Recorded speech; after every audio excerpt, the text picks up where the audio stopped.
How's everybody weekend go? How did it go? Mine did not go well at all. Had some good live shows.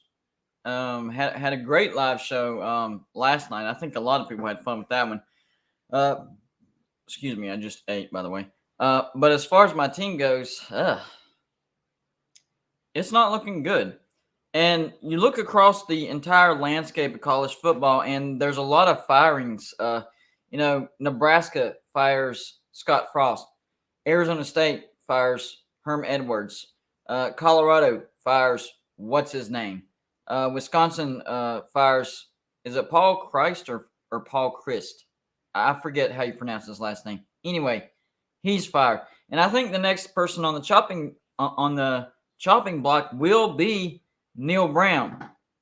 And if you're a West Virginia fan, obviously you're not happy about what's going on this year. And even if you're not a West Virginia fan, you're like, man, what? Oof, this does not make sense. Like, West Virginia is like not a playoff type of team or a national championship type of team year in and year out, like your Alabamas, Georgias, Clemson's, all that stuff. But at least we've been respectable. This year, we're straight garbage. And what's really surprising about it is it's year 4.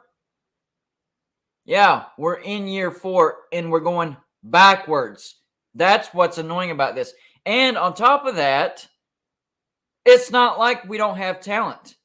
West Virginia has a lot of talent. For West Virginia, okay, I'm not trying to compare us to like an Alabama, Georgia, Oklahoma, USC, Ohio State, Michigan, all those bigger brands. I'm not trying to compare us to those brands. I'm saying for West Virginia, we have a lot of talent. So what we're seeing on the football field comes down to coaching, dropped passes, missed assignments, blown coverages. I mean, it's little things that you either coach into people or you're not coaching into people. And the answer is it's not getting coached into the West Virginia players. And every single one of our losses, if you watch West Virginia football this year, every single one of our losses wasn't because the other team was just better. They had better athletes and they just made more plays.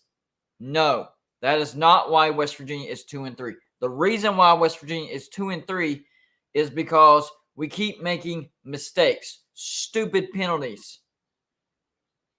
not being able to catch a forward pass, stupid decisions, no-brainer decisions, blown coverages, little things like that. Well, they're really not little things, but separate things are bad enough. But when you put them all together, it makes it even worse. Man, it sucks to be a West Virginia fan right now. It does. Not going to lie. Quick reminder to everybody, if you haven't hit the thumbs up, please hit the thumbs up, even if you don't like me or the video. Has nothing to do with liking West Virginia. Yes, I'm a West Virginia fan, but I talk college football for everybody. I talk all college football. But whenever you hit the like button, it helps the video hit the YouTube algorithm, gets it suggested more. And whenever that happens, more people see it, and then they click on it. And it actually helps you as well because you're helping me to grow the video, but you're also helping yourself to grow the audience so you can trash talk to more people as well. So you're helping me and you're helping yourself.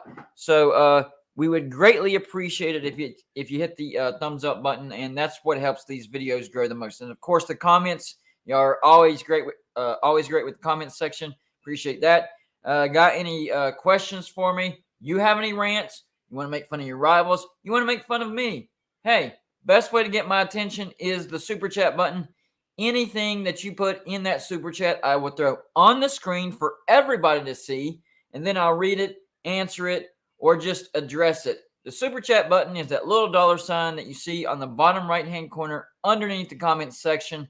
Anything you put on that on the screen, I'll read it, address it. And of course, that stuff like that is what keeps these channels going because I do this full time. So all the support is greatly appreciated. We are now, by the way, quick update. We got a BYU mini helmet today. How about that? We're up to 29 mini helmets. That's amazing, guys. You guys are amazing. Um, it shows me that my audience really loves their team because they want to represent themselves, they want to represent their team, and they want to be part of something big. And we're getting there. We're getting there. Almost to 11,000 subscribers. And if you're a college football fan and you're not subscribed to Golden Blue Dude, at least try it. You can hit the subscribe button and unsubscribe anytime you want. At least try it, because this is what we do every single day. Pretty much a live show every day, and definitely regular pre-recorded videos every day as well. Now, today's video, I did my bottom 15. Usually I do my bottom 10, but today I did a bottom 15 because it kind of got difficult to separate some of these teams. So I did a bottom 15 and a bunch of dishonorable mentions. So I'm going to do a quick preview of the video. I still encourage you to go watch the video because it helps the channels with the views. That's what keeps these things going. But because you tuned in live, I can also talk about it here because I appreciate you that much. So let's see here. Make sure I have everything. Yeah, my notes are all over the place right now. But real quick, I'm going to go down the list real quick for the dishonorable mentions. The worst teams in college football, Power 5. We're not talking Group of 5, FCS, none of that. This is strictly Power 5 teams, dishonorable mentions. And then we'll get to the bottom 15. Dishonorable mentions, we have Oklahoma. I don't. It's not time to hit the panic button. Not by a long shot. Brent Venables, you're going to have to give him time. I mean, he hasn't even completed half a season yet. All right. I know it sucks. Oklahoma has a very high standard.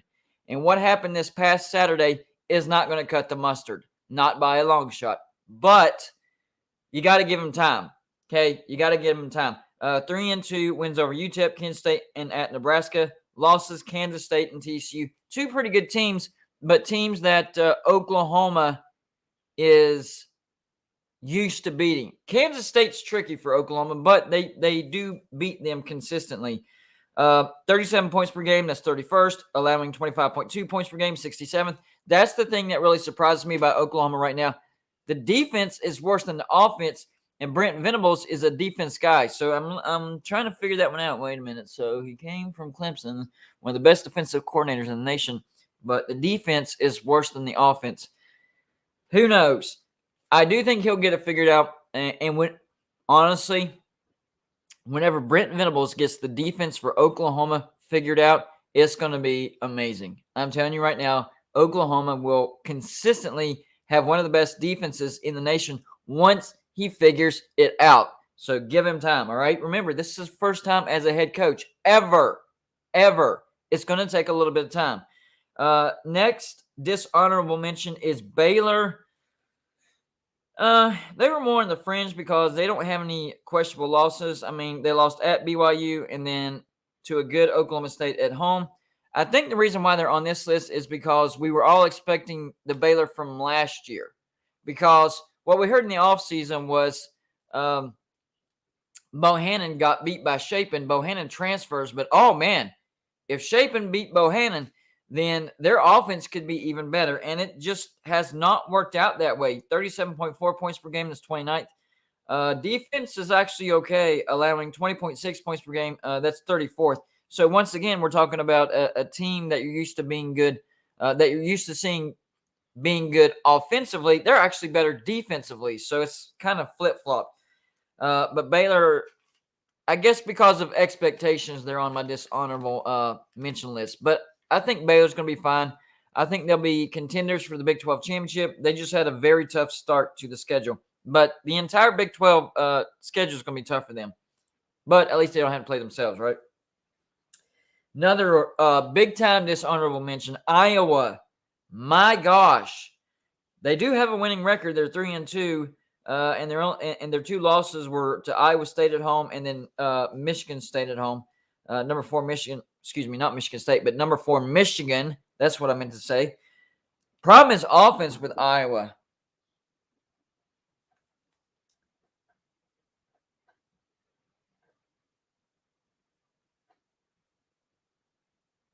Iowa is a Power 5 team.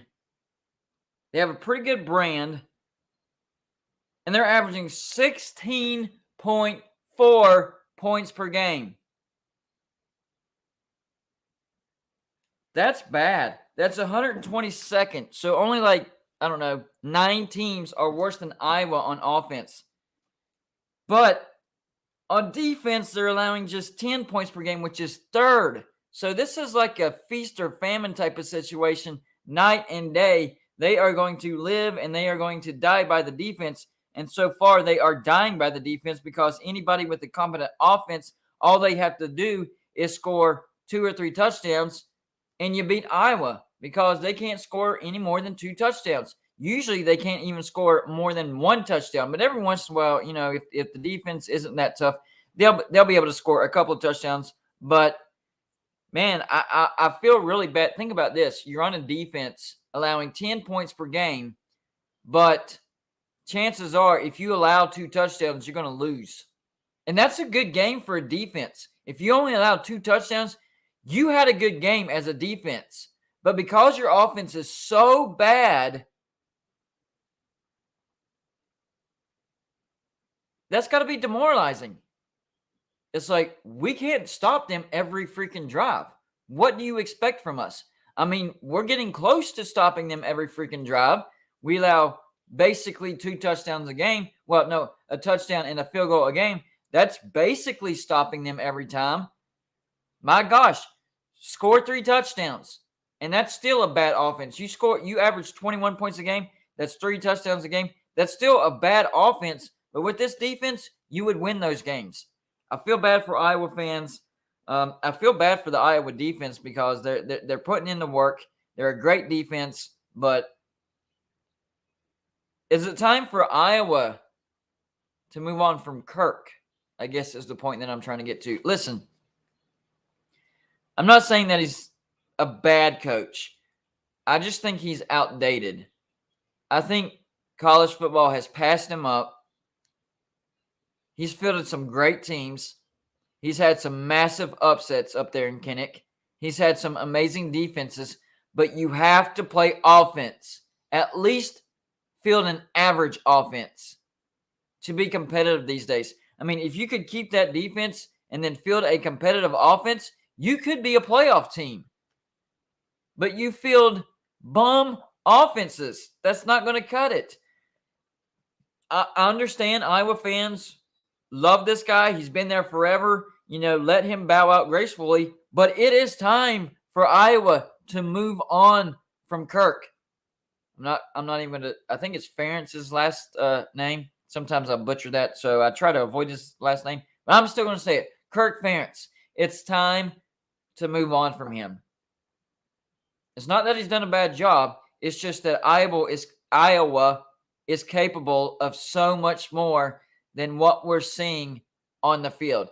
Defense is fine. Offense is an absolute train wreck.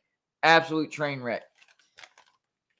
I'm seeing some pie in the sky comments in the comment section. Nick Saban in West Virginia. Yeah, that would be amazing and fantastic. But I don't. You know what? The only way I see Nick Saban going to West Virginia is he does everything that he thinks he can possibly do at Alabama. He's made more than enough money for him, his children, his grandchildren, and his great-grandchildren could ever spend in a lifetime, and he wants to see if he can take West Virginia to the promised land. And the only thing that I don't like about Nick Saban coming to West Virginia is number one, I don't think it'll ever happen because he trash talks the state every time he gets a chance. He says he'll never come back to West Virginia. He never wants to live in West Virginia. So, yeah, I don't like that type of attitude. Here's the thing. I live out of state, okay? I live in upstate South Carolina. But I'm not out here running my mouth saying, hey, I will never, ever go back to West Virginia. I will never, ever live up there. If the opportunity presents itself, of course, I would move up there. That's where I'm from, okay? But right now, it wouldn't make sense for me to live up there because of the economy and stuff. So it's one thing to not live in West Virginia. It's a completely different story to literally badmouth the state of West Virginia and act like you're better than. And make no mistake about it, Nick Saban is the greatest head coach of all time. Of all time. He is the best. The best. But that doesn't make him God.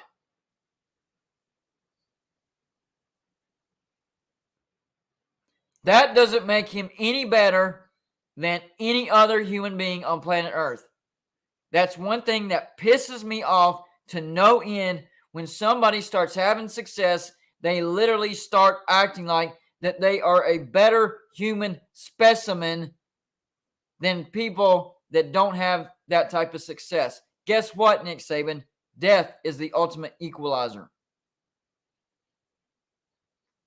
We're all equal. You're not better than anybody. You're not better than the state of West Virginia.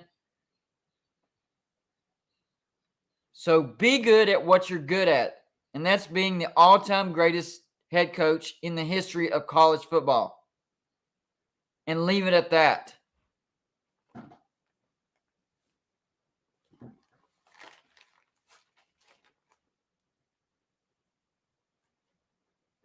That's one thing that really gets under my skin whenever people act like they're better. Like, nobody is better than anybody. Like, some people can't get that through their head. Nobody. It doesn't matter if you're more successful, taller, shorter, wider, skinnier. It doesn't matter. So, yes, it gets me angry and annoyed, and I'll yell if I want to yell. Next, dishonorable mention, Rutgers. Well, the Rutgers. That's why they're on the list, and they're not 5-0 like Kansas. Notre Dame, I mean, they went on the road and beat North Carolina. I mean, that's North Carolina's only loss, but they also lost to Marshall in the same breath. I don't know what to think about Marshall. I mean, people think that Notre Dame has this big turnaround because they beat Cal, who's not good. Cal just got obliterated by Washington State and went on the road and gave North Carolina their first loss. How good is North Carolina? Look at these stats. 25 points per game, that's 97th. Allowing 24 points per game, 63rd. So you got to look at the difference here. So not only is their offense 97th, not good, and their defense 63rd, not good, but the difference between how much they score and what they allow on average is 1 point. That is a razor-thin margin. That's a razor. If you only score 1 point, then how many points you allow, that is a razor-thin margin. Your margin of error is almost next to nothing. So they need to widen that gap. They need to score more points and allow less points, or just have having a much better offense and separate it that way, or start having a much better defense and separate it that way. Either way, they have got to get that gap bigger. Otherwise, Notre Dame might not even make a ball. So I'll believe the turnaround whenever I see them play good competition and beat them. Because Cal and North Carolina, that doesn't tell me anything. Speaking of dishonorable mention, Cal. Why? Because they're Cal. They just got blasted by Washington.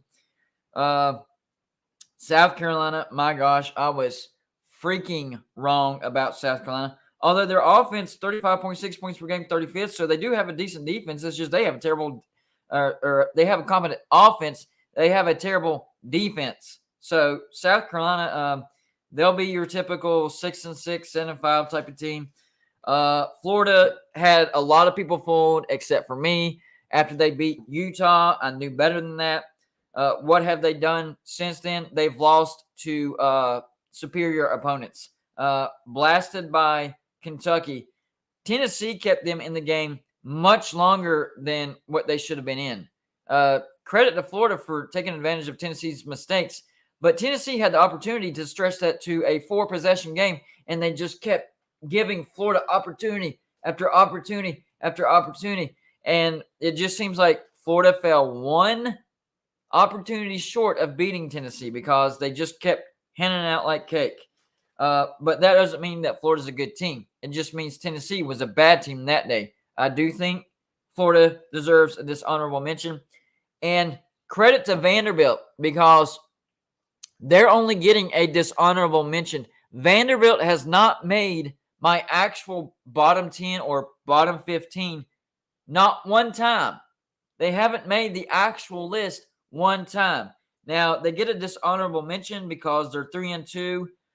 No bad losses, though. Wake Forest at Alabama, 34.2 points per game. So they're a top 50 offense when it comes to points. It's their defense allowing 33.8 points per game, which is 119th.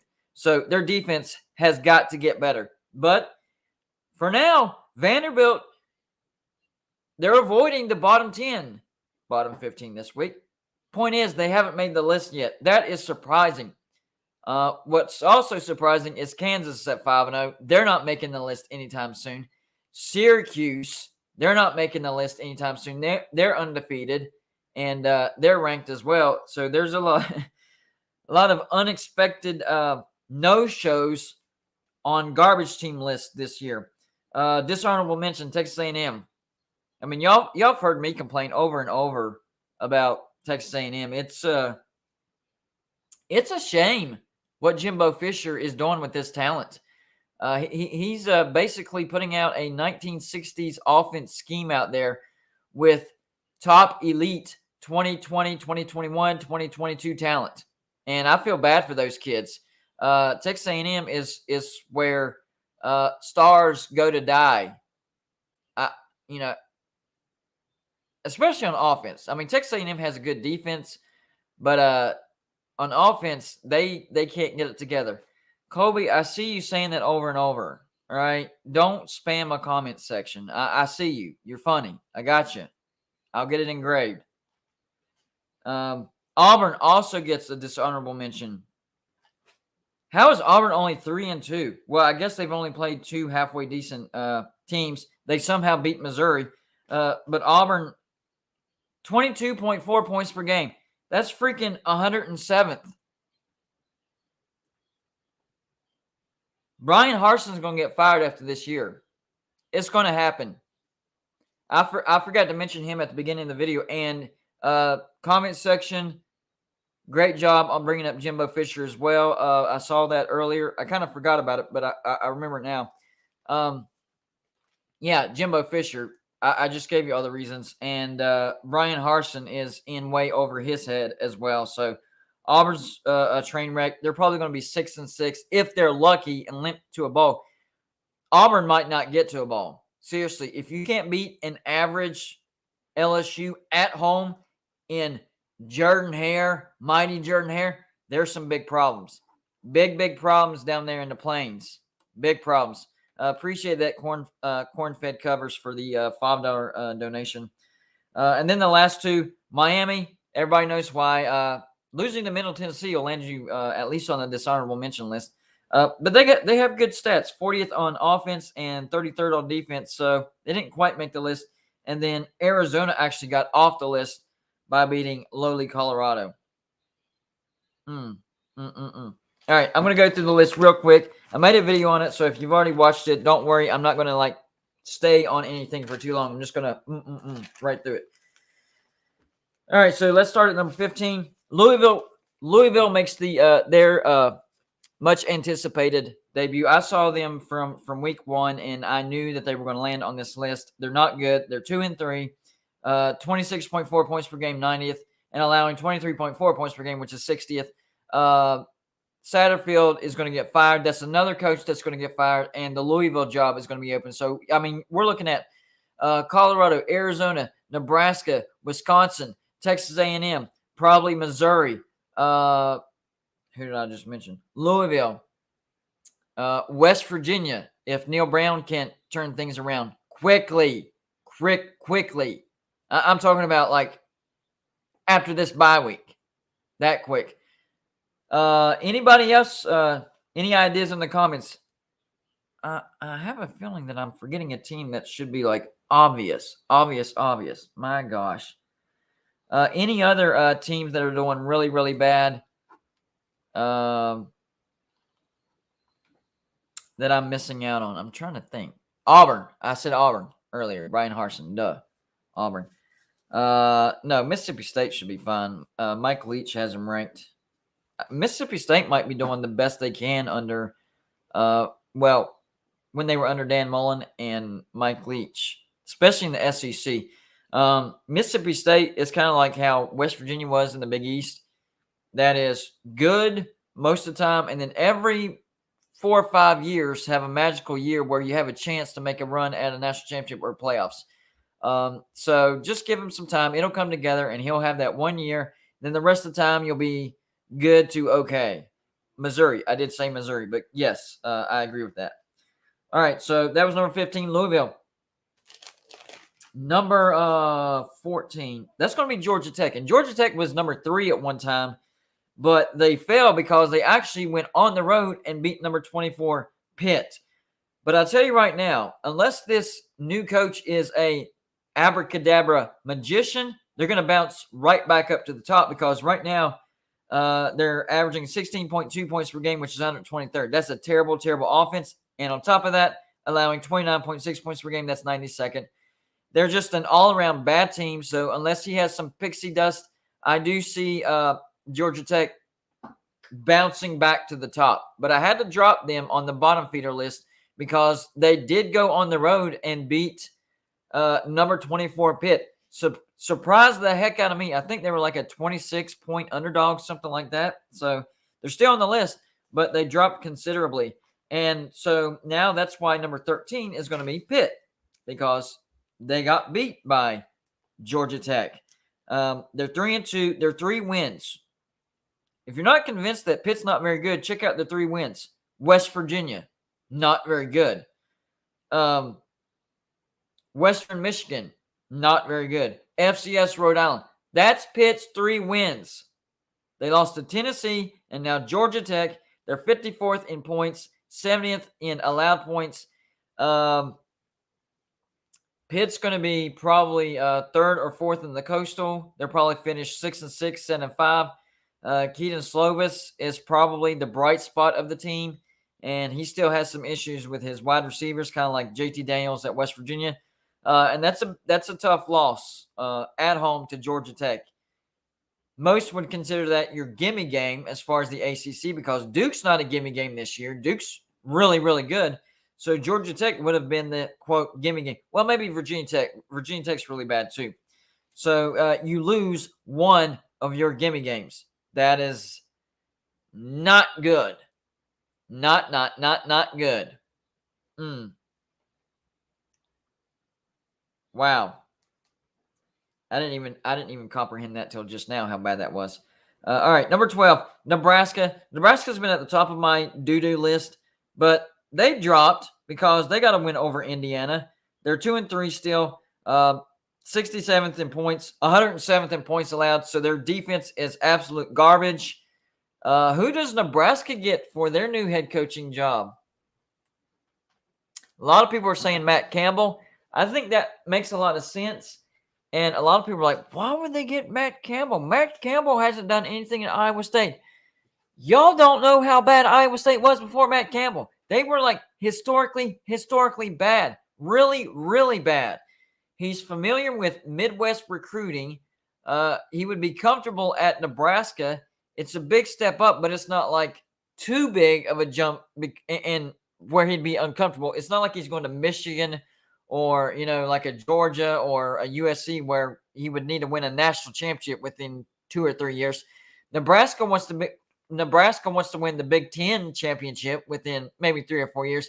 But a national championship, that's not a necessity to be successful at Nebraska. I think Matt Campbell would be a great fit at Nebraska. All right, let's move on to number 11. My gosh, I should have organized these notes much better. Usually I do too, but today I guess I was in a hurry. Number 11 is Indiana. They do have a winning record. FCS Idaho, that makes sense. Western Kentucky, that makes sense.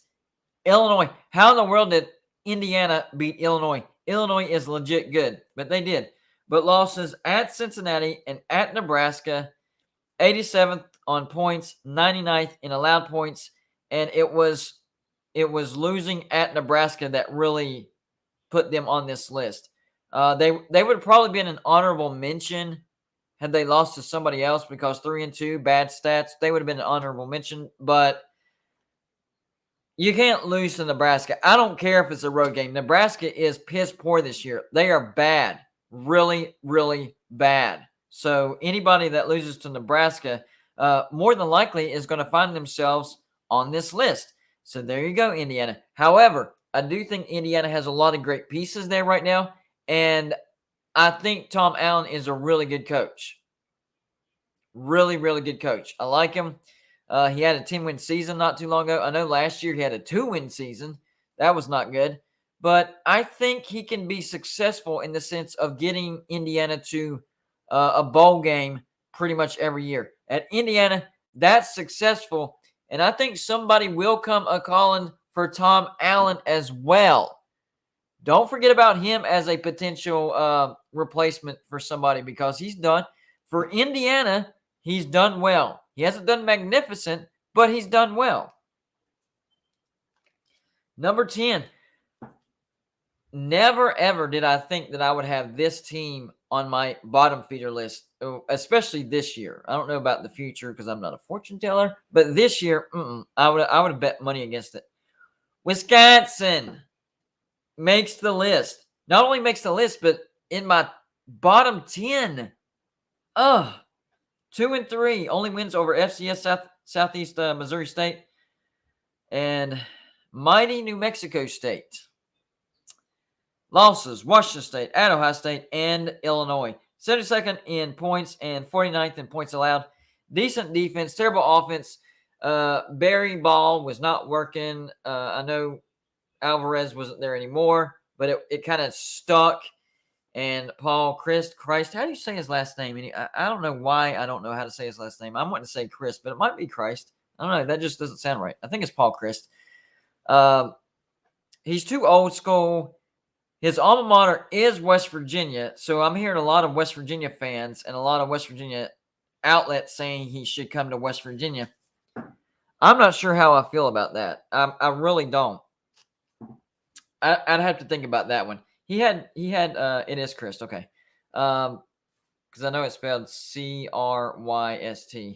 But I don't know how I feel about that. I know he'd probably have a lot of passion for West Virginia. See, that's one thing that I do like about that thought, because the people that have had success at West Virginia had West Virginia ties. Of course, numero uno, Rich Rod, West Virginia guy. Actually, the most successful coach, believe it or not, was Bill Stewart, but it was such a short amount of time, and it was coming off the most successful time in history, so we forget about that. But as far as winning percentage goes, Bill Stewart is the winningest all-time head coach at West Virginia. West Virginia guy. Don Nehlen, legendary coach, West Virginia guy. So, yeah, it could work. It could work. Could work. Maybe I'm thinking he grew up in West Virginia. It's one way or another. He's tied to West Virginia, and I'll have to look. For some reason, I thought I saw that West Virginia was his alma mater. Maybe it was he grew up in West Virginia, something like that. Let's see. But Wisconsin at number 10. Wasn't expecting that myself, but I had to put them on there. Number 9 is Missouri. How has Missouri avoided the list? They're not a good team, except I look at the stats, and the stats aren't bad. They're 2-3, which is not good. They lost at Kansas State, at Auburn. That's the big one. At Auburn. Losing at Auburn is a sign of not being good at all. And Georgia. No good wins. Louisiana Tech, FBS, Abilene Christian. Okay, so their offense is bad. 89th, and their defense is so-so. Okay, Missouri does. I put Missouri on the list for a reason. All right, so I was overstepping my own bounds right there. Missouri's a bad team. They deserve number 9. They're 89th on offense, 65th on defense. I'm going by total points scored and total points allowed because, that's what the scoreboard reflects. So I tried to boil it down to that. I don't go by like third down conversion. How many yards per run do they allow? How many passing yards? No. Scoreboard is what wins and that's what judges who won the football game. So I go by points. Number 8, we're going to go with Boston College. Boston College was one of those teams where they were way up there, but they got a win. They beat Louisville, which put Louisville on the list. Boston College 2-3, 103rd in offense, 88th on defense. I have a sneaky suspicion they're going to skyrocket back to the top. By the way, after I'm done with this, I promise I will pay more attention to the chat, but I'm trying to get through this list real quick. Number 7, I warned you, Spartan fans. I warned you. Number 7 is Michigan State. 2-3. Their wins: Western Michigan and Akron. Losses at Washington, Minnesota, and at Maryland. 88th on offense, 54th on defense. I knew they were going to take that massive step backwards because they didn't have a good defense last year. There was nothing suggesting that they were going to have a good defense this year. And last year, whenever they didn't have Kenneth Walker, their running back, their offense was absolute garbage. And guess what? He is gone. Michigan State is back in sucky land. Welcome back, Michigan State. Number 6, speaking of sucky land, right now, one of its residents, me, and the entire state of West Virginia. At number 6, I do have West Virginia. 2-3. Best win we have is at Virginia Tech. Losses to Pitt, Kansas, at Texas. We don't have any bad losses, but that last loss to Texas was flat out embarrassing. A lot of mistakes. You're not going to beat anybody playing like that. I don't know what they're doing in practice. I don't know what kind of preparation is Neil Brown putting these guys through. They were not ready to play football at all. They were more ready to play volleyball. 25th in offense. Hey, JT Daniels is doing everything he can. He can't literally run up to you and hand you the ball 20 yards down the field for a pass. You do have to catch it. Okay? He's putting the ball where it needs to go. You still got to catch it. He literally can't run 20 yards and hand it to you every pass. You got to catch it. So we have a good offense, terrible defense, 94th. So we've completely flip-flopped. Past 3 years, amazing defense, terrible offense. This year, pretty good offense, terrible defense. I give up. It's time to move on from Neil Brown. Make Graham Harrell the interim head coach, whatever. I'm not a big fan of firing coaches mid-season, but I'm afraid that if we don't fire him sooner rather than later, then we could end up digging a bigger hole for ourselves to where it's going to take even longer to get out. And we're seeing a lot of job openings that we're going to have to compete with. Now, here's one thing that I'll say about the contract that Shane Lyons, the extension that Shane Lyons gave Neil Brown. And a lot of West Virginia fans are complaining about that contract. Oh, man, he extended him after 2 years. That's too big of a buyout. $20 million before this season is up, $16.5 after the season. But here's the thing. If you think about it, that's actually kind of smart because that could attract a name to West Virginia that otherwise might not come. Oh, they gave him a pretty good buyout. So if I don't succeed, you see what I'm saying? Shane Lyons, the more I think about it, Shane Lyons might be a genius when it comes to that. Yes, it's eating a lot of money and it sucks. And he probably gave that extension because he thought Neil Brown was going to succeed, not thinking ahead of Neil Brown. But, if you think of it in that sense, a bigger name coach might be more attracted to West Virginia than usual because they realize that Shane Lyons, he's going to give you a good buyout. He'll extend you if you have a halfway decent contract. I don't know. I'm kind of torn on that one. Neil Brown definitely needs to go, but if what looks like a dumb decision by Shane Lyons attracts a bigger name that otherwise would not be interested in West Virginia because, Everybody knows that buyout is too big for Neil Brown, and it never should have been given out. Everybody knows that, okay? In that sense, it's stupid. But if you have these other big names and you're competing with an Iowa State, for instance, or a Wisconsin, or an Arizona State, and the pay's similar, or your pay might be a little bit lower, the deciding factor could be, so after 2 years, Shane Lyons extended Neil Brown with a raise, and he gave him a tremendous buyout. What did Arizona State do? Did they extend? No, they fired him after, investigation, blah, blah, blah. Wisconsin, Paul Chris was actually having success, but they just got sick of him. I don't know about that. That's some pressure over there. Let's see what Iowa State did for Matt Campbell. See what I'm saying? That puts us up there as far as attracting a bigger name because they see that Shane Lyons extended him so early. Sounds stupid to us, and it is stupid, but to get a bigger name, maybe that wasn't so stupid. Maybe an action like that will get a bigger name in the future. I never thought of it like that until I started thinking about it today because everybody's mad about that contract extension and the buyout, and I understand.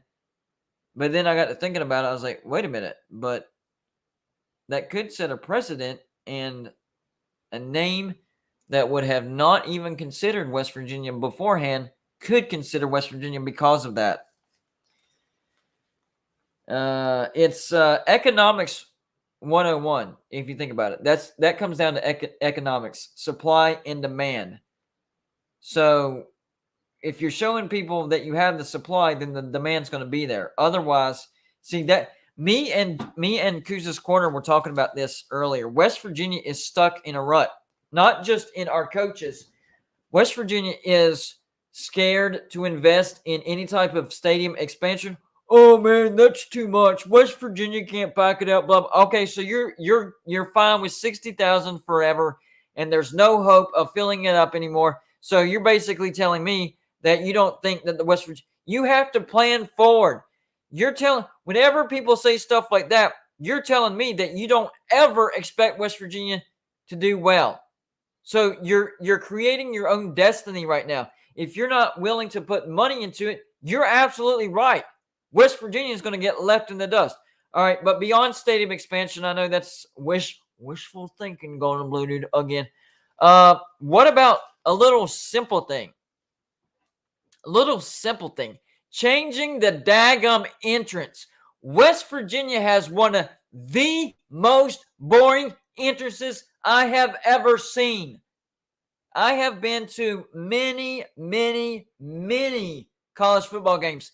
Pitt has a more exciting entrance than West Virginia. It is time to switch things up at West Virginia. We're living 25 years in the past.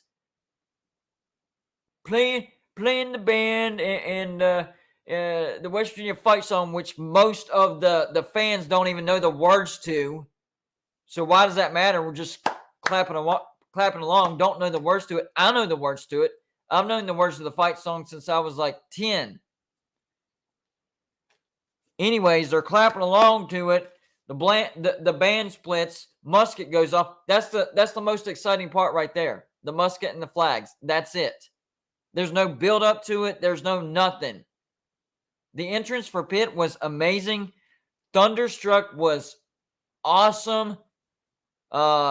Anybody that watched the Virginia Tech game, Enter Sandman, Virginia Tech sucks. But did that not give you chills watching the Virginia Tech entrance? I'm a West Virginia fan, and it gave me chills. I wasn't at the game. I'm a West Virginia fan. It's a Virginia Tech entrance, and I got chills. I don't get chills for a West Virginia entrance. Why? It's not exciting. That's our problem. We are stuck 25 years in the past, and if we don't start moving forward, we're going to get left in the dust.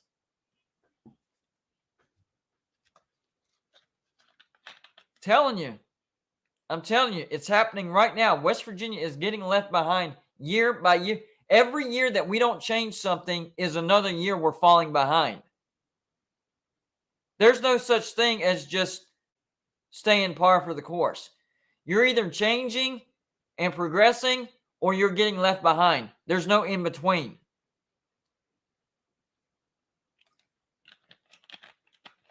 And it really makes me mad, all the pushback that I get from West Virginia fans whenever I suggest change. They don't want change. They're good with everything as is, except for one thing. We got to be more successful on the field. Oh, so everything stays the same. You want the stadium to stay exactly the same.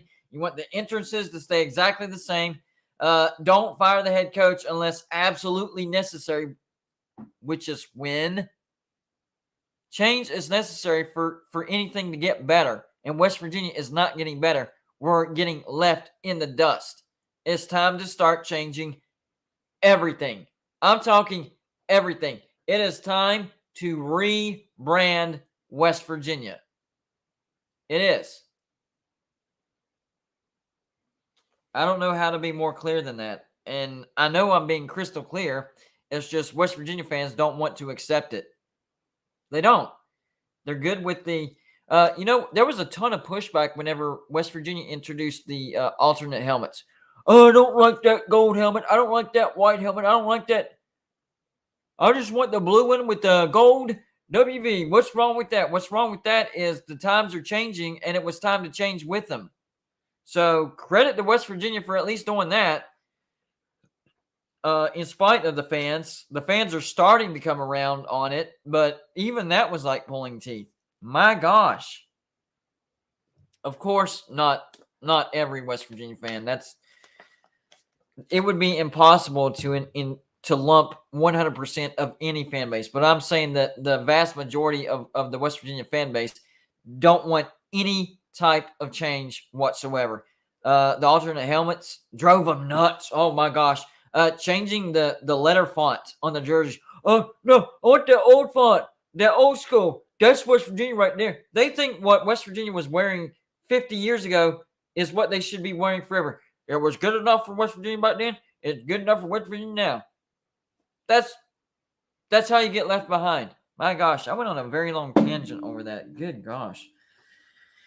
Anyways, number 5, Virginia. They're terrible. 118th in points, 56 allowed points. That's okay, but no good wins. Richmond, Old Dominion. Losses at Illinois, at Syracuse, at Duke, and they're bad. Number 4, Virginia Tech, the team that West Virginia beat. Boston College, Wofford, lost to Old Dominion, West Virginia, North Carolina. 117th in points. Decent defense, I guess, 51st, but the only halfway competent offense that they played was West Virginia. So that number is going to go up as the year goes on. Let's see. Number 3 is Stanford. They're horrible, 1-3. I had a tie for number 2, and that was Arizona State and Northwestern. Both of those horrible. But the undisputed number 1 worst team in the nation right now, without a doubt. There is no argument against this. There is no team that you can stack up against this team that I could see either or. No, this team stands alone on garbageness. And I'm talking Power 5. And I'm talking Colorado. They are 0-5. They're 128th in points allowed. They're 129th. No, excuse me. They're 128th in points scored. 129th in points allowed. They started off the season by losing 4 straight games by 25 points or more. Losing by 25 points or more, 4 straight games. And in the 5th game, they lost by 23 points to Arizona. This is a historically bad team. What year was that? Detroit Lions team that went like 0-16? Was it 15? Was it 2015, 2016? It was around that time. But Colorado is that year's Detroit Lion for college football. Historically bad. In fact, you know what? Hold on 1 second. I need to check something real quick. Is there... One sec, guys. Is there a win, a possible win, left on Colorado's schedule? Here we go. So they've lost to TCU, Air Force, Minnesota, UCLA, and Arizona. They get Cal next. That's a loss. At Oregon State, big loss. Arizona State. Arizona is tied for number 2. Well, yeah, tied for number 2. So you'll have, in my opinion, as of right now, you'll have the worst team in all of college football and the second worst team in Arizona State, and it is at home. Maybe. Oregon at home, going to get blasted. At USC, going to get blasted. At Washington, going to get blasted. At Utah, going to get blasted. So the only Arizona State has one chance of a win or one possible win left on their schedule, and that is Arizona State at home. So best case scenario for Colorado this year, 1-11. Wow. 1-11. That is not good. But look at West Virginia. We might be looking at a 2-10 season. I'm serious. That is a real possibility. If our defense don't do something, I don't get it. So let's see. Indiana's coach Tom. I'm going to go down these teams real quick and see if they're on the hot list or candidate. So for Indiana, the head coach is Tom Allen. I think he would be a candidate, not a firing. For Louisville, Scott Satterfield. I think he'll be a firing, but also a candidate. Paul Chryst was already fired. He's going to be a candidate. Tony Elliott at Virginia, his first year, he's fine. Pat Narduzzi at Pitt, he'll be fine. Virginia Tech, new head coach, I can't think of his name. He'll be fine through this year. Neil Brown, hot seat. Is anybody going to hire him in the Power 5? No. Group of 5, maybe. Brent Venables at Oklahoma, they're going to be fine. Dave Aranda at Baylor, going to be fine. What about the contract extension for Michigan State? I warned Michigan State. They did the same thing as Florida. They extended their coach after it was an awesome year. Not going to lie. Last year was an awesome year for Michigan State.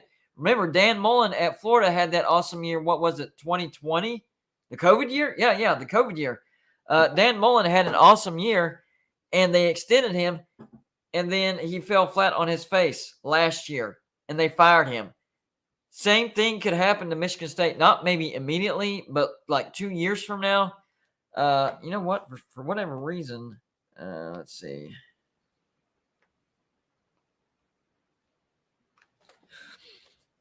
Mel Tucker. I knew it, but sometimes whenever you're live, things escape your brain. They extended Mel Tucker in year 2. Great season. Don't get me wrong. 10-win season. Got to a New Year's 6, beat Pitt. It was a great year. But you have to see more than that. Oh, we were scared to lose him.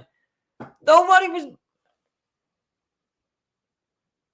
I understand, but nobody was busting down your doors. And on top of that, he still hadn't proven that he was worth that type of money. One season doesn't warrant that. That's what West Virginia did with Neil Brown. And look at the situation we are in. And I told y'all that was going to happen because Kenneth Walker was the entire team last year. And plus, you got to admit, the bounces of the ball went Michigan State's way last year. I mean, look at the Michigan game. They should not have won that game. One of those touchdowns was called back on a phantom call, and the entire game was horribly reffed. So you got a lot of bounces go your way, and Kenneth Walker was basically your entire team. He's gone. Your defense is still bad. And now your offense is taking a tremendous step back, and people are like, what happened? It's a real simple recipe as to what happened, honestly, seriously. And I'm not trash talking. I'm not bad-mouthing. I'm not looking down. I'm just telling you that's what happened.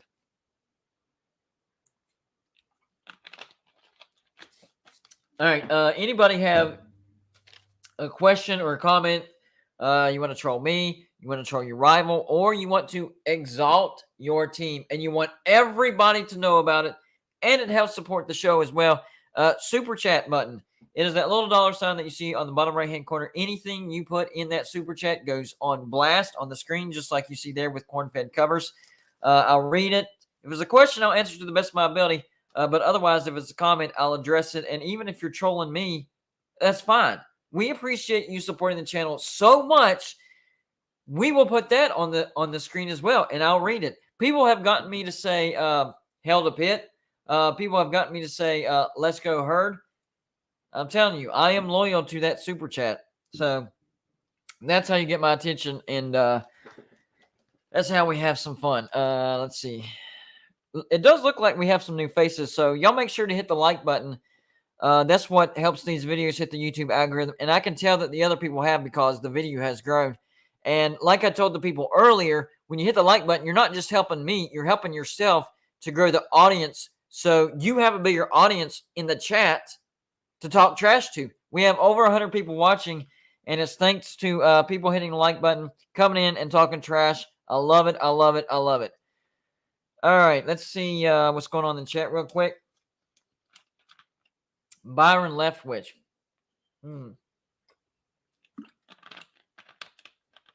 As far as coaching West Virginia, I'm not sure about. See, that's where the thing about former players coaching for their team, I have no problem with. But when you're getting to the Power 5 level, you'd like to see that former player have, kind of like a ladder effect of coaching experience. Start at this level, then move to this level. And by the time West Virginia is considering them, maybe they have an assistant job at a Power 5 school, or they're a head coach at a Group of 5 school, something like that. So I'd have to look at Byron Leftwich's resume to determine whether I would feel comfortable hiring him at West Virginia or not. A lot of people have asked me about Jimbo Fisher at West Virginia. Absolutely not. No, that's a terrible, terrible idea. I understand that he's a West Virginia guy, and maybe he wouldn't make some of the stupid decisions that he makes at Texas A&M now because he would care more about the program. But the guy just cannot coach. I warned people whenever he left Florida State high and dry for Texas A&M. I warned them he's not the coach for you. Oh, yes, he is. Listen, up to this point in time, so if you take Kevin Sumlin's career up to whatever point this is in other words, you're comparing time frame by time frame. So up to each person's point in this career right now, Kevin Sumlin had more success than what Jimbo Fisher has had at Texas A&M. Both coached at Texas A&M, and I'm saying if you stopped them at the same exact time period right now, Kevin Sumlin, better winning percentage. And he got fired for Jimbo Fisher. Jimbo is good at fooling people. And I get it. He won a national championship at Florida State. He signed one amazing class, and that's how he got it. Fast forward to,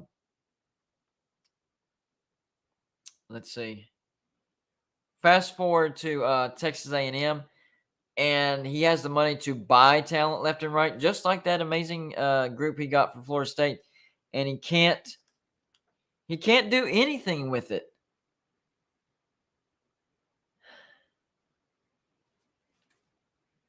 I don't get why people are so high on them. I don't get it.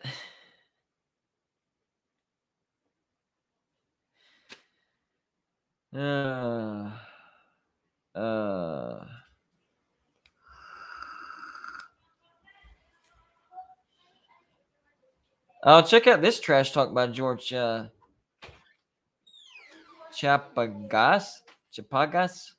I don't know how you say his last name.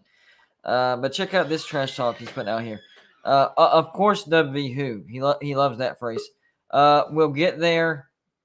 Give me a little more percolation time at home in all the single wides. Then after you are dead and gone, they might be as fun as WV who. We'll get there. Give them a little more percolation time at home in the single wides. Then after you are dead and gone, they might be as fun as my ducks. Yes.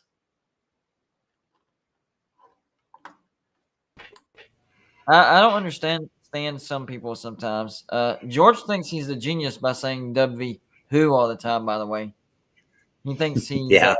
and he's freaking hilarious. And Jeff Webster likes to call us Left Virginia. And no, I'm yellow and navy dude. Yeah. That's Yeah. hilarious, ain't it? Yellow and navy dude. He's saying the wrong colors. He's really yellow and navy dude. That's hilarious, Yeah. Jeff Webster. You're right, buddy. I just wanted to come in and promote something real quick, and I'm gonna get right back out.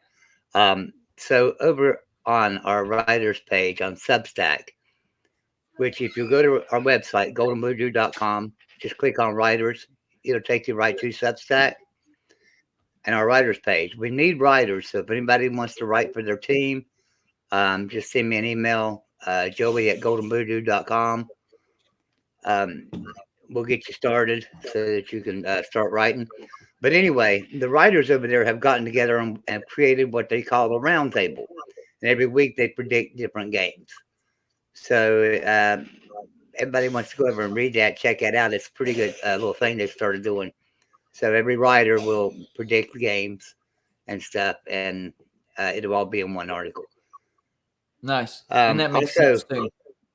Yeah. Also, we're looking for sponsors for Golden Voodoo. If you know anybody that has a business, it's time to take that next step. Yeah, we need sponsors. So if you know anybody that owns a business or may be interested in sponsoring a YouTube channel, get a hold of me, get a hold of Golden Voodoo, get a hold of one of us, and we'll get them set up and stuff. And we appreciate it. Anybody that can help us with sponsorship, we appreciate it very much. I've been sitting here working on slide decks for big sponsors all day. I've had a few of them to do because we've got a few channels to do that for. But anyway, we've got to get one for Golden Voodoo, so help us out if you can. Okay. This makes sense, by the way. Thank you, Jeffrey Foster, for the $4.99 donation.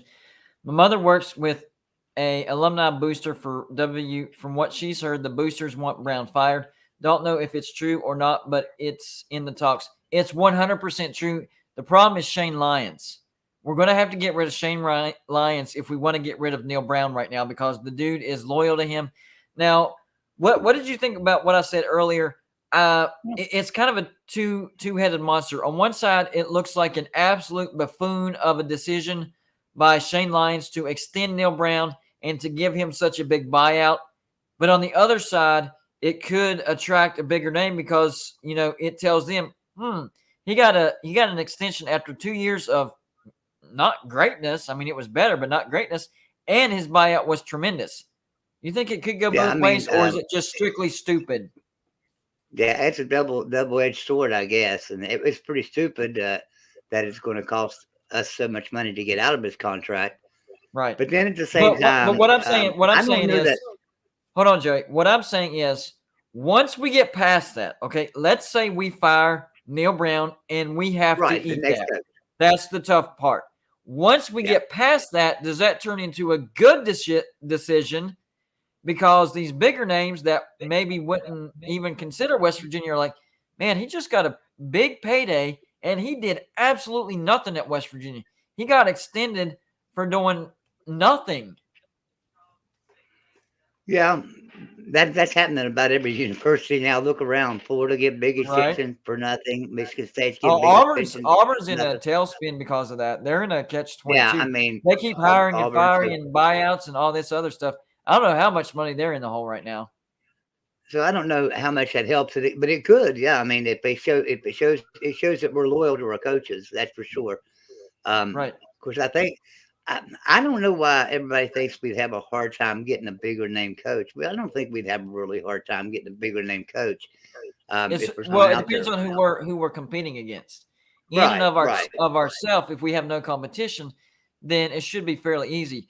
And if it's brands of equal or lower value, we should have no problem. It's whenever the brands that come open that are better, like a Wisconsin and a Nebraska, I think those are two brands that would beat us.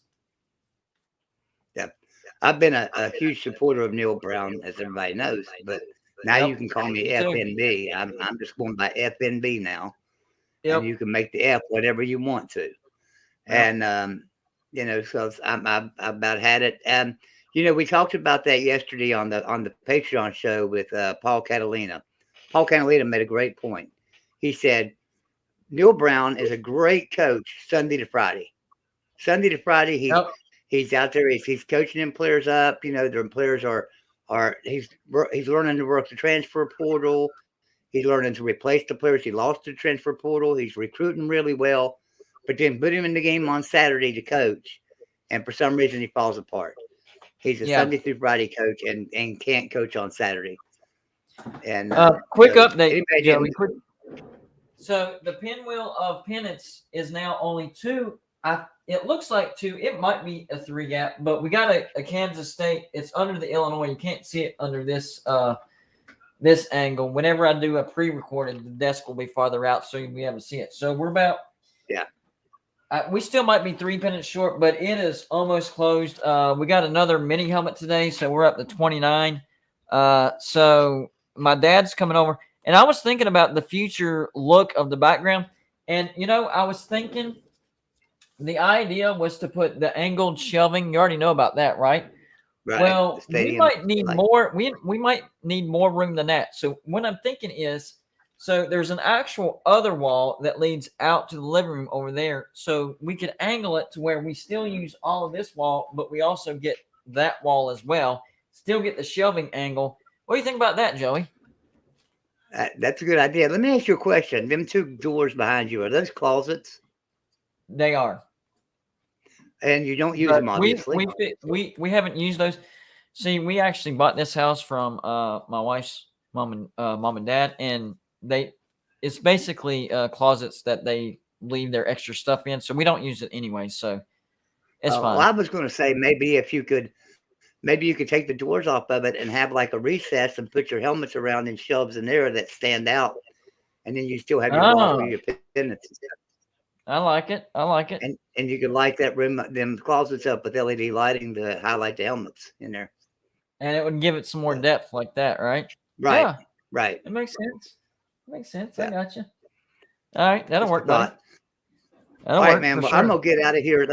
Appreciate everyone's support. And remember, Patreon page. We do a show every Sunday. We have special guests. We had Mark Rogers. We had Paul Catalina. Tony Alston on yesterday. Todd Guy joined us. We had a great show yesterday. Anybody missed that show with Paul Catalina on it, go back and watch it. So, all right, I'm out of here. Good job, We'll see Joey. you guys Good later. job. As usual, Joey Foster. Great job, buddy. And yesterday, if you're wondering about the appearance of the Mountaineer Clown, aka the Clowntaineer, it actually made an appearance last night. I did a live show, but it is available to watch now if you'd like to. And I did up my game a little bit more on the Mountaineer Clown, so go check that out whenever you get a chance. And so I'm gonna have to do some shopping to make it better and better. Now, the good news for me is I have a little bit longer time because West Virginia doesn't play this weekend, so I'll be able to look around and find some good stuff.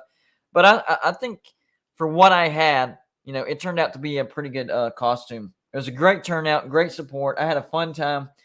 And one thing that I found out is when West Virginia does bad, I actually get more views. People love it whenever you get mad and they enjoy your misery. So you got to make lemonade out of lemons.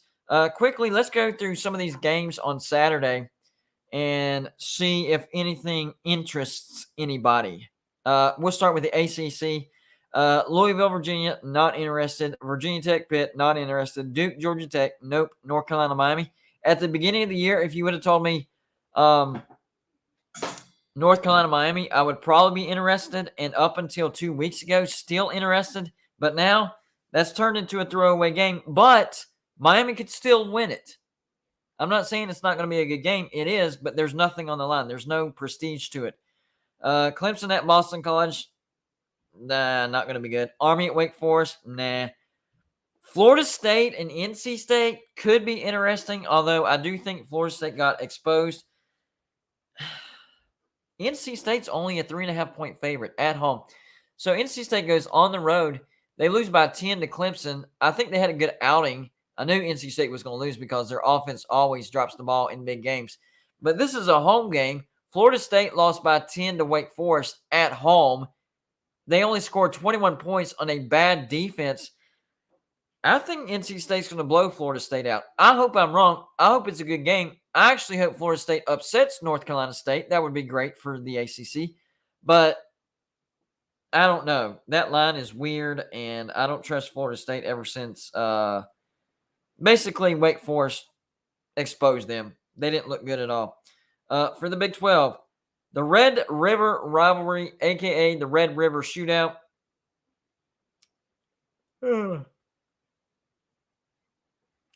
Not interested this year. Both of these teams are 3-2 and non-ranked. Wow. What happened to Texas and what happened to Oklahoma? That is unbelievable. Texas Tech at Oklahoma State. I have a sneaky suspicion that Texas Tech is going to keep that game close. I still expect the Cowboys to win. I think the Red Raiders are going to put a little bit of a scare. Kansas State at Iowa State. Look, Kansas State's a good team, but it is tough to win at Iowa State. I think Iowa State will pull the mild upset. And then the marquee game of the day is a noon kickoff. They need to move that. Number 17, Texas at number 19, Kansas. First off, Kansas needs to be ranked higher than Tennessee. I know that was a blowout win against Oklahoma, but Oklahoma's not that great. And Kansas has been piling up, impressive wins. In fact, they have one more entire win over TCU. TCU's 4-0. Kansas is 5-0. Kansas should have got ranked last week, but they waited till this week. And, of course, they jump Kansas with TCU. This is in Kansas. Game day is going to be in Lawrence, and the kickoff is noon. The kickoff is noon. Two undefeated teams, TCU and Kansas. TCU is 17, Kansas 9. So this is a top 20 matchup. Game day is going to be there. TCU is actually favored by 7. And this is a noon kickoff. Why do they do this? I know it's Kansas, and we're not used to Kansas being good. And I know it's TCU, and TCU hasn't been really good in a while.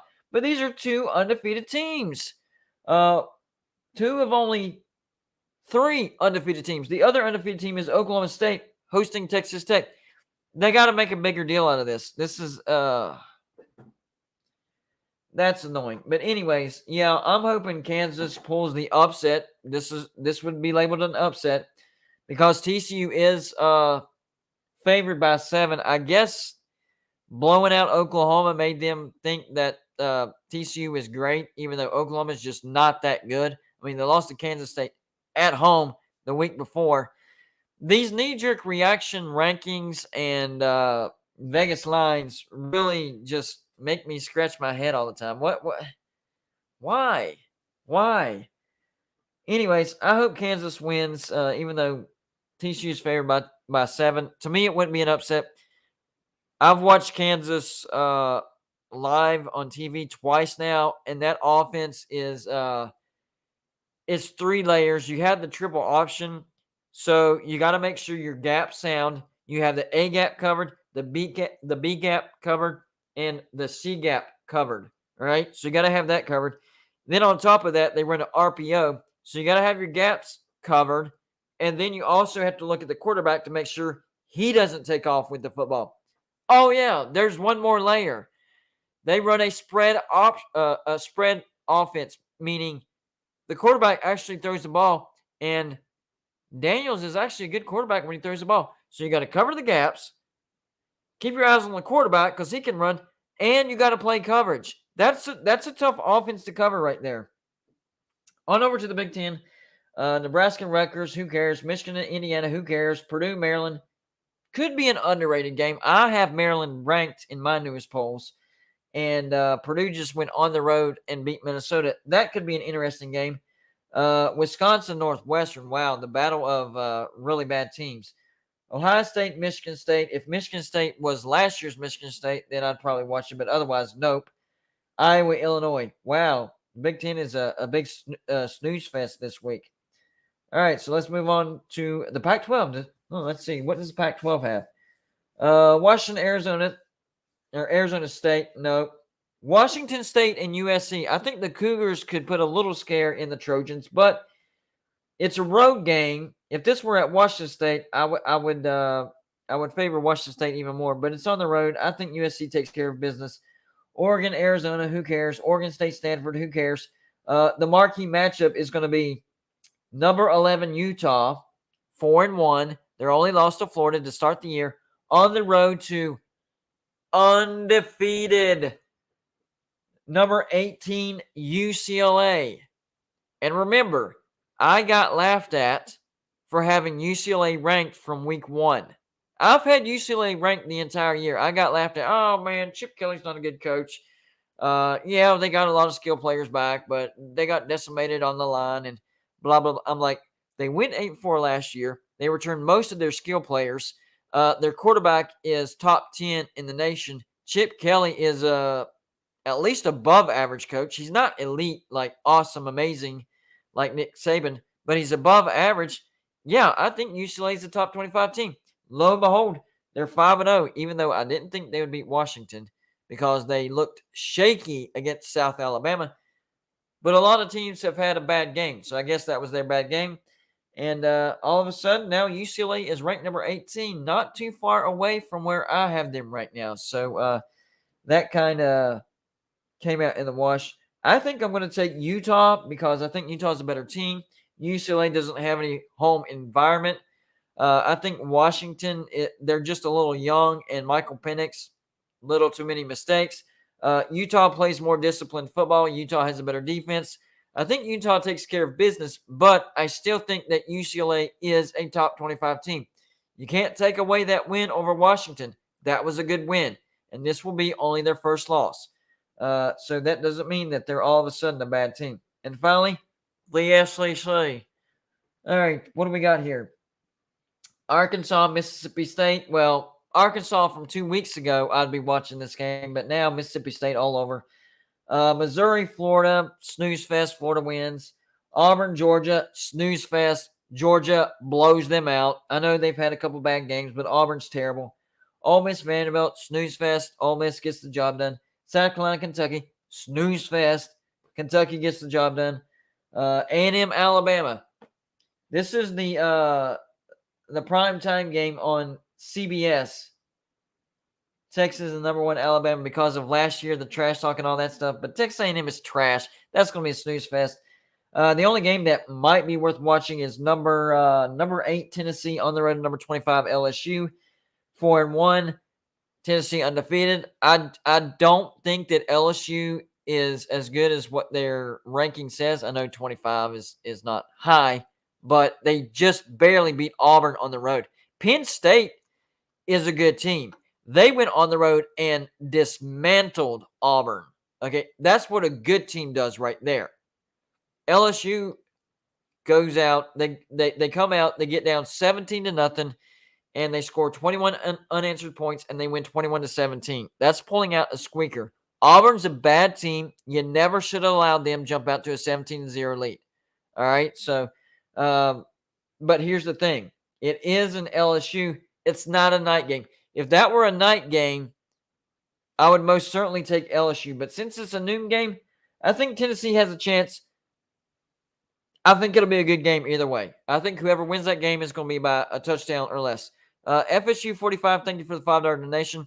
Good evening, Golden Blue. Yes, I hope that someone replaces Neil Brown. I think he would be a great T-ball coach, LOL. No, volleyball coach. Volleyball coach is what you're thinking, sir. He would be a great volleyball coach. That's my opinion. So it looks like this is like the throwaway week whenever it comes to good matchups. Really the only and if it wasn't for TCU and Kansas both being undefeated and ranked, it would be even more of a throwaway week, because the only other games that look interesting to me, the Tennessee LSU and the Utah UCLA. That's it, guys. That's it. I am a little intrigued with the BYU at Notre Dame game. I am intrigued with that. If Notre Dame is capable of turning this year around, they went on the road and beat North Carolina last week. That's North Carolina's first win.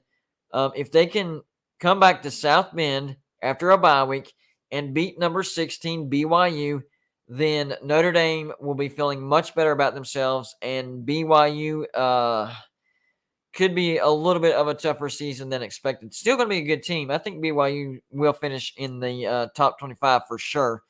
But that could put a little bit of a damper on the season. And I think we saw earlier in the season that BYU's not that great of a road team. Not that Notre Dame has a tremendous home field advantage, but BYU's just not that good on the road. Just not that good. All right, guys, I'm going to wrap it up. Appreciate everybody that stopped by. Here's the bottom line at Golden Blue Dude. My job is to entertain you and make you forget about your troubles and stresses of the day just for a little while. I'm not worried about being right. I don't take myself too seriously, because here's the thing. If you take yourself too seriously, you're going to miss out a lot of things because you care too much about what people think about you. That's one thing that holds a lot of people back. You're scared to do things and try things because you're scared of what other people are going to think about you. Well, on here, I'm myself. Even the Mountaineer clown, it was my brother's idea, but it sounded like fun to me, so I started that. It's turned into a huge success thanks to you guys. You guys actually enjoy it. It's fun to be silly, and it's fun that people actually, enjoy watching me be silly. So I'm able to be myself, and it's thanks to you guys. Appreciate you guys. You guys are awesome. I'm having a lot of fun, and we're almost to 11,000 subscribers now. Almost to 11,000 subscribers. We are still growing. So appreciate that, guys. Hey, just tell a family member or a friend, a coworker, one person to subscribe to Golden Blue Dude, and this thing will grow even faster. We go through boom periods. We had a boom period in June and then early August. Those were big boom periods. We're not in a boom period now, but we're still growing. So, anyways, I don't know what time I'm going to see you tomorrow because of, real life. I fit these live shows in whenever I can. So make sure you have the notification bell on. And if you haven't hit the like button, even though this is not going to be live anymore, make sure to hit that like button so that this thing gets suggested more and it helps the video get more views. And that's what helps the channel. All these little things that everybody says, it's basically everybody working together to help the channel grow. That's what it's all about. And don't forget, hold on, before we get out of here, if you want to send something to represent your team, mini helmet or a pennant or a cup or a t-shirt or a sign or a poster, any of those things, send it to P.O. Box 360, Liberty, South Carolina, 29657. You guys have been absolutely amazing with that. I mean, look at all this stuff. Amazing. Absolutely amazing. Was not expecting the response that you guys have given. So I appreciate it, guys. Awesome stuff. So if you want to represent your team, there's the address right there. And feel free to email me. Here, hold on.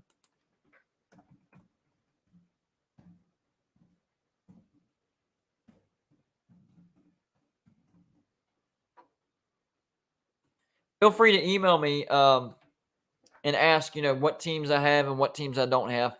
That way, you don't have to worry about sending me a duplicate or something. But if you do, I'll still display it. It's fine. I already have 2 Ohio State helmets. I got one right there, and I got one right there. So, it's already happened. So don't worry about it. If you send something that I already have, no problem. It will still get displayed.